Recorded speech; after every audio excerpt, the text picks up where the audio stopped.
हमारे देश में माना जाता है कि मरने के बाद इंसान को चैन की नींद सोने देना चाहिए। कब्र को दोबारा खोदना ना सिर्फ एक टबू है बल्कि रूह को तकलीफ देने जैसा माना जाता है। लेकिन कभी कभी जिंदों को इंसाफ दिलाने के लिए मुर्दों को जगाना जरूरी हो जाता है। और इस केस की शुरुआत भी उसी एक खौफनाक कदम से हुई जब सालों पुरानी कब्रों की मिट्टी दोबारा हटाई गई। 6 मौतें, 14 साल और एक खौफनाक सच।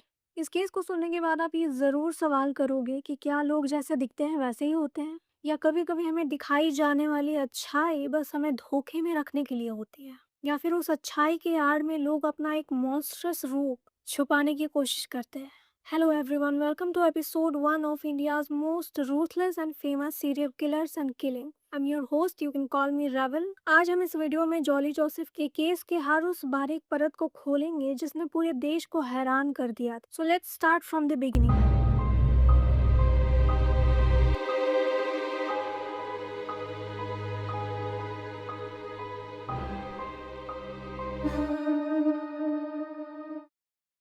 कहानी की शुरुआत कोडाथाई के उस मशहूर घर से होती है जिसे लोग बहुत इज्जत की नज़र से देखते थे। पुनमट्टम फैमिली का समाज में एक बड़ा नाम था। परिवार के मुखिया टॉम थॉमस थे। वो एक रिटायर्ड एजुकेशन डिपार्टमेंट अधिकारी थे जो बहुत ही डिसिप्लिन और रिलीजियस भी थे। गांव के लोग उनकी बहुत इज्जत किया करते थे। उनकी वाइफ थी अन्ना अम्मा थॉमस, जो एक रिस्पेक्टेड टीचर थी। और देखा जाए तो अन्ना अम्मा ही घर की रियल बॉस थी। She was the decision maker of the house. वो बहुत ही समझदार और डोमिनेटिंग पर्सनालिटी रखती थी। घर के हर फैसले और फाइनेंसेस अन्ना अम्मा ही देखा करती थी। टॉम थॉमस और अन्ना अम्मा थॉमस के 3 बच्चे थे। रॉय थॉमस जो सबसे बड़े बेटे थे।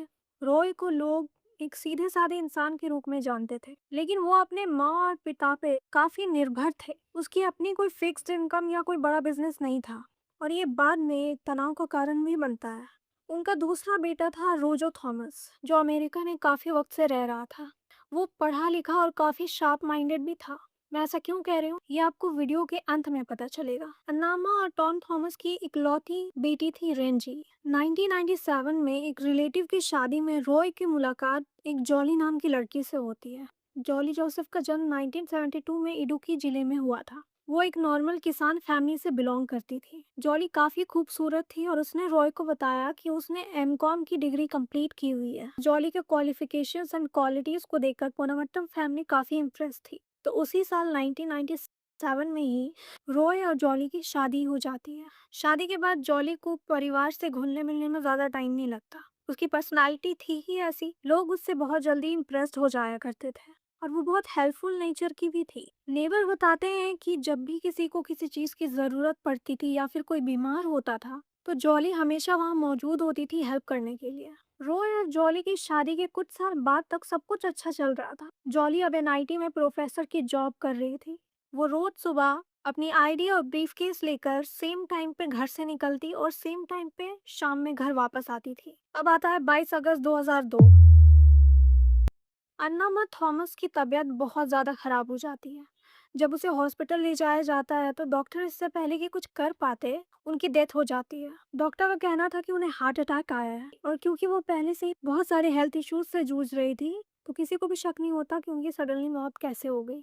अन्नामा के डेथ के बाद जॉली में कुछ चेंजेस आने लगे थे। वो लोगों से थोड़ा डिस्टेंस मेंटेन करने लगी थी। लोगों को लगा कि अन्नामा की डेथ का उस पर बहुत बुरा असर हुआ है। She is depressed. अन्नामा की बेटी रेंजी ने भी नोटिस किया कि जॉली ने उसकी माँ की तरह घर की पूरी जिम्मेदारियों को संभाल लिया है। अन्नामा के डेथ की 6 साल बाद 2008 में पड़ोसियों में बात फैलती है कि नेबर में कोई बहुत ज्यादा बीमार है। उसमें से एक पड़ोसी जिसका नाम भावा था उसे जॉली कॉल करके बताती है बहुत ही कामली कि उसके ससुर मतलब टॉम थॉमस की तबीयत बहुत ज्यादा खराब है। जब वो जॉली के घर जाते हैं तो वो देखते हैं कि टॉम अपने बेड पे लेटे हुए हैं और उनके मुंह से झाग निकल रहा है। जब उन्हें हॉस्पिटल ले जाया जाता है तो डॉक्टर्स बोलते हैं इनकी तो डेथ हो चुकी है। टॉम थॉमस की डेथ के बाद सारी property Roy and jolly inherit करते हैं। ये देखकर रेंजी एंड रोजो को थोड़ा शक तो होता है, बट वो लोग इस बात पे ज्यादा ध्यान नहीं देते। और क्योंकि टॉम थॉमस की एज उस वक्त 66 थी जब उनकी डेथ हुई, तो उन लोगों को लगता है मे बी लास्ट मोमेंट पे उन्होंने विल चेंज किया होगा। और जैसा कि आप लोगों को पता है नॉर्मल फैमिलीज में जब किसी की डेथ होती है तो कोई भी पोस्टमार्टम के बारे में नहीं सोचता। और क्योंकि टॉम थॉमस की एज 66 थी इसीलिए किसी ने भी पोस्टमार्टम कराने के लिए सजेस्ट नहीं किया। दिन ऐसे ही बीतते जाते हैं और चीजें नॉर्मल हो ही रही थी कि टॉम थॉमस के डेथ के 3 साल बाद 2011 में ही रॉय थॉमस की भी डेथ हो जाती है। According to the neighbour, Jolly ने उसे आवाज देकर घर जल्दी आने को कहा। जब वो घर पहुंचा तो उसने देखा कि रॉय थॉमस अपने बाथरूम के फ्लोर पे पड़े हुए हैं और उनके भी मुंह से झाग निकल रहा है। हॉस्पिटल ले जाने पे रॉय थॉमस को भी मृत घोषित कर दिया जाता है और सबको लगता है कि रॉय थॉमस ने सुसाइड किया है। पर रॉय थॉमस के अंकल मैथ्यू मंजाडेल को ये चीज बहुत अजीब लगती है क्योंकि रॉय थॉमस की एज उस वक्त सिर्फ 40 इयर्स और उन्हें यकीन नहीं हो रहा था कि रॉय थॉमस ऐसा कोई कदम उठा सकते हैं।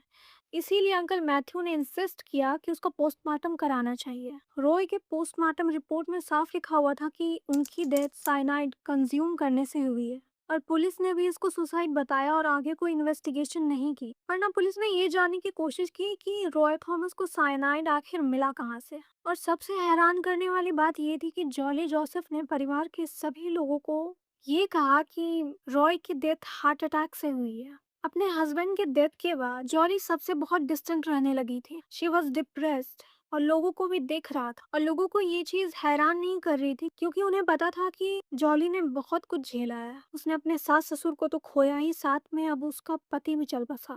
रॉय की डेथ के बाद विल में एक सडन चेंज दिखता है और उनका फैमिली होम जॉली को ट्रांसफर कर दिया जाता है। ये सारी चीजें रोजो और रेंजी को बहुत ज्यादा सस्पिशियस लगने लगी थी, बट फिर भी वो लोग इस वक्त तक भी चुप थे।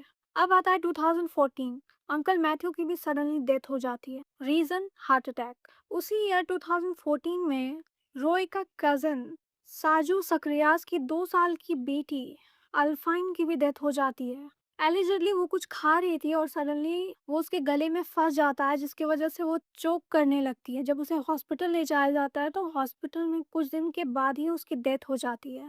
उसके 2 साल बाद साजू की वाइफ सिली सक्रिया की भी डेथ हो जाती है जो उस वक्त सिर्फ 43 इयर्स की थी। परिवार में एक के बाद एक इतनी सारी मौतें देखकर अब सभी लोग हैरान थे। सब लोग सोच रहे थे कि पुरमट्टम फैमिली को किसकी नजर लग गई और लोगों को जॉली की फिक्र भी थी कि एक के बाद एक इतनी सारी डेथ्स देखने के बाद उसकी मेंटल हेल्थ पे क्या असर पड़ रहा होगा। पर लोगों की ये सोच तुरंत ही चेंज होने वाली थी क्योंकि साजू की वाइफ की डेथ के 1 साल बाद ही 2017 में साजू और जॉली दोनों शादी कर लेते हैं। और जॉली के इस कदम के बाद लोग उसे सिंपैथी नहीं बल्कि उस पर सवाल उठाने लगे थे। लोगों को यकीन हो गया था कि जरूर कुछ गड़बड़ है। और जब रोजो और रेंजी थॉमस को पता चला कि जॉली ने साजू से शादी कर ली है तो उनका शक अब यकीन में बदलने लगा था। तो उन लोगों ने अपनी इन्वेस्टिगेशन शुरू की और रोजो के इसी डिसीजन की वजह से उतने सारी डेथ्स के पीछे की सच्चाई सामने आती है। 2018 में रोजो को दथाई आता है और आरटीआई फाइल करता है जिसके थ्रू ही उसे अपने भाई रॉय थॉमस को पोस्टमार्टम की रिपोर्ट की कॉपी मिलती है। और उस रिपोर्ट से उसे ये पता चलता है कि जॉली ने सबको झूठ कहा था। जॉली ने कहा था कि रॉय ने 3:30 बजे खाना खाया था, उसके बाद उसने कुछ नहीं खाया था। बट रिपोर्ट में साफ साफ लिखा हुआ था कि उसने 8:30 बजे चिकपी करी और राइस खाया था और उसके बाद ही उसकी तबीयत बिगड़ी थी और उसकी डेथ हुई थी। रोजो ने वसीयत में भी चेंजेस देखे थे जिसकी वजह से उसका शक और ज्यादा यकीन में बदलने लगा था। उसने जॉली पे नजर रखना शुरू किया। वो कहाँ जाती है, क्या करती है, सब पर उसकी नजर थी। और उससे उसे ये पता चलता है कि जॉली जो क्लेम करती थी कि वो एनआईटी में प्रोफेसर है वो एक झूठ है। ये पता चलने के बाद रोजो बहुत ज़्यादा शॉक था और उसने सोचा कि फैमिली को ये सारी चीज़ें पता होनी चाहिए। जब उसने फैमिली के सामने ये सारी चीज़ें बताई तो उसकी फैमिली उसी के अगेंस्ट हो गई। उनको लगने लगा कि रोजो को प्रॉपर्टी और लैंड चाहिए, इसीलिए वो ऐसी बहकी बहकी बातें कर रहा है। और जॉली जो इतने सालों से एक बहुत अच्छी बहू और माँ थी, उस पे किसी का भी शक गया ही नहीं। लेकिन रोजो यहाँ नहीं रुका। उसने जॉली को कन्फ्रंट करने का सोचा। जब उसने जॉली को कन्फ्रंट किया तो जॉली ने वही पुरानी कहानी दोहराई कि रॉय की मौत हार्ट अटैक से ही हुई है। और ये सब के बाद रोजो और रेंजी परिवार में जितने लोगों की डेथ हुई है उन सारे केसेस को क्लोजली देखने लगे। और उन्होंने एक चीज नोटिस किया कि सारे डेथ्स के टाइम पे जॉली मौजूद थी। आप लोग ये सोच रहे होंगे कि उन्होंने पुलिस को इन्फॉर्म क्यों नहीं किया। असल में उन्होंने किया था, बट क्योंकि पोस्टमार्टम रिपोर्ट में साफ लिखा हुआ था कि रॉय थॉमस ने सुसाइड किया है तो पुलिस ने कहा इसमें और कोई इन्वेस्टिगेशन करने की ज़रूरत ही नहीं है।